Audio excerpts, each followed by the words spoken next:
Vieux-Grément, rassemblés au sein du golfe du Morbihan jusqu'à dimanche prochain. La semaine du golfe hisse ses voiles dans l'une des plus belles baies du monde.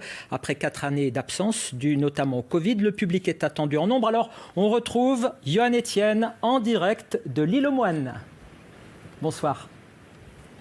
Bonsoir Romuald, bonsoir à tous. En effet, le coup d'envoi de cette nouvelle semaine du golf a été donné cet après-midi avec la petite parade, un lancement d'une 12e édition très attendue par ses organisateurs. En effet, après 4 années d'absence, comme vous l'avez rappelé. Et justement, pour en parler, je reçois à mes côtés son commissaire général, Gérard Daboville. Bonsoir. Bonsoir. Alors j'imagine beaucoup de joie, beaucoup de bonheur de revoir tous ces bateaux naviguer ensemble sur le golfe. Absolument, 4 ans c'est long. Donc c'est vrai, il y a 2 ans, Covid oblige, on a été obligé d'annuler. Et là, c'était merveilleux, d'autant plus que il faisait pas très beau ce matin. Et puis tout d'un coup, pour la petite parade, il y a eu du soleil. Je crois que c'est la plus belle petite parade qu'on ait connue. C'est-à-dire qu'on voit qu'il y a beaucoup de bateaux, des nouveaux bateaux, des anciens, et que véritablement cette semaine du golfe, la 12e édition, va être un grand succès. Et justement, parmi ces 1200 bateaux inscrits, engagés, des bateaux emblématiques, comme on le voit derrière nous. Mais oui, derrière nous, on a quelques-uns des 1000 et quelques bateaux. Et puis, il y a les grands voiliers qui sont là-bas.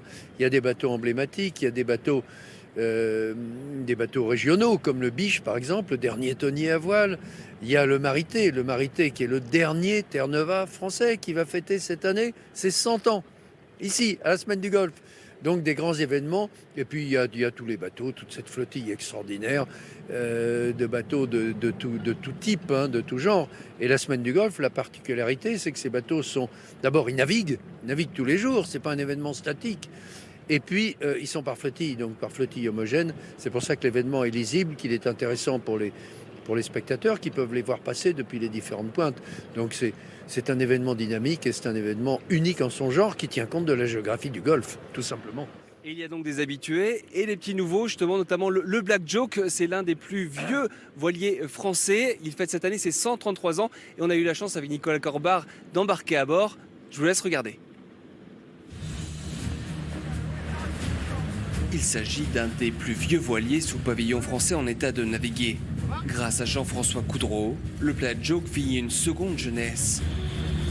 Construit en 1890 près de Londres, ce voilier traditionnel a commencé sa vie sous pavillon français britannique et a participé à de nombreuses régates. Laisse tomber! Non, ne tombe pas! Laisse tomber, ne tombe pas! C'était ce qu'on appelle un cutter anglais. C'est un bateau qui est à l'origine fait pour aller vite. Un cutter, pour couper l'eau. Voilà. Parce qu'on pensait qu'à l'époque, pour aller vite, il fallait qu'un bateau soit très étroit. On les appelait même quelquefois des couloirs lestés. On mettait beaucoup de voiles et ça servait à aller plus vite que son copain entre deux bouées. Si on allait plus vite que lui, c'est lui qui payait le whisky et vice-versa. Inscrit depuis 2013 au patrimoine maritime et fluvial, le Black Joke a été sauvé par ce passionné de Vieux-Grément qui le rachète fin 2020. Il le ramène à Nantes pour le restaurer. Au total, il y passera près de 1500 heures. C'était une épave, il était coulé dans le port de Granville. J'ai voulu le restaurer sans qu'il soit trop beau. Vous voyez, tout est un peu vieux, quoi. C'est un neuf vieux ou un vieux neuf, comme vous voulez. 1 an et demi après sa restauration, le voilier vit donc sa 2e saison de navigation et sa première semaine du golfe, où il a rapidement trouvé sa place. Il a une belle allure, c'est vrai que c'est un beau bateau. Puis les gréements, c'est pas des gréements courants maintenant, on en voit de moins en moins des gréements comme ça. C'est surtout des voiles bermudiens, ce qu'on appelle, quoi.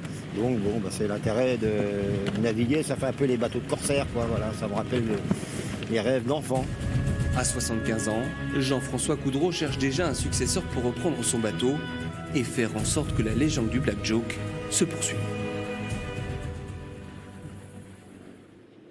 Alors Gérard Daboville, justement cette semaine du golfe, c'est aussi l'occasion de faire passer le message qu'il faut préserver ce beau trésor qu'est le golfe du Morbihan. Mais évidemment, la semaine du golfe, elle est née d'une catastrophe écologique, c'était l'Erika. Et puis on a décidé de faire un événement maritime pour montrer l'année suivante que le golfe avait été parfaitement nettoyé, que le Morbihan avait été parfaitement nettoyé. Donc pour nous, c'est dans notre ADN, je veux dire, la protection de l'environnement. Et la semaine du golfe est un événement doux, on va dire, qui n'abîme pas son environnement. Donc c'est On montre avec la semaine du golfe à la fois ce golfe extraordinaire et puis à la fois ce patrimoine extraordinaire que nous avons, ce patrimoine maritime.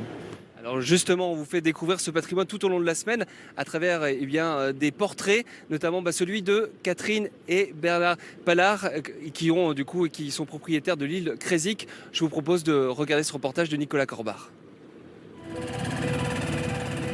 Il faut être un marin chevronné pour s'aventurer dans les courants de Crézic. En breton, c'est l'île du milieu, une île au centre de la baie et de l'attention de Bernard. Les îles, c'est un fantasme de tout le monde. Robinson Crusoe, qui n'a pas pensé à lui?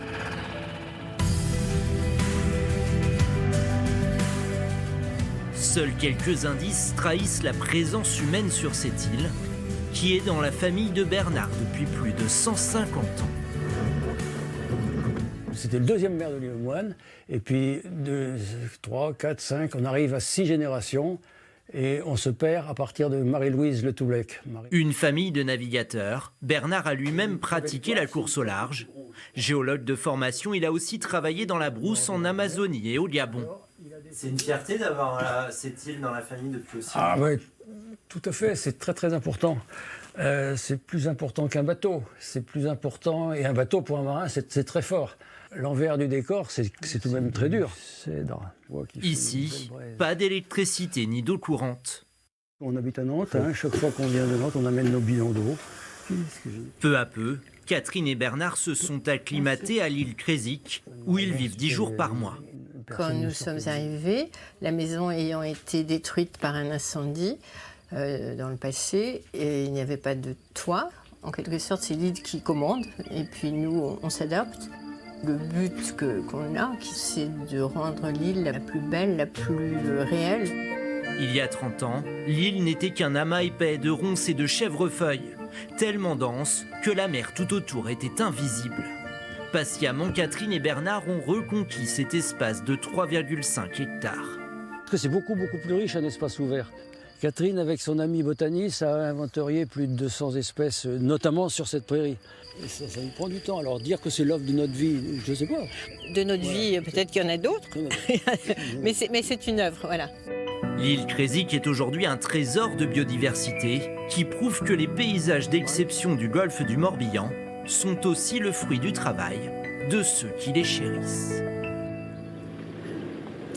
Merci beaucoup Gérard Daboville. Et demain, du coup, il y a un temps fort, c'est la journée spéciale à l'île d'Ar. Oui, comme à toutes les éditions de la Semaine du Golfe, le mardi, deuxième jour, c'est un grand pique-nique à l'île d'Ar où tous les bateaux se retrouvent pour déjeuner, voilà.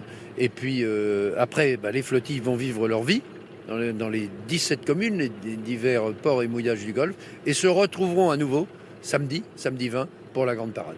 Parfait. Et nous, on se donne rendez-vous demain, Romuald, sur l'Anse de Penra pour le traditionnel pique-nique de l'île d'Ar. Merci beaucoup, Johan. Vous étiez avec Nicolas.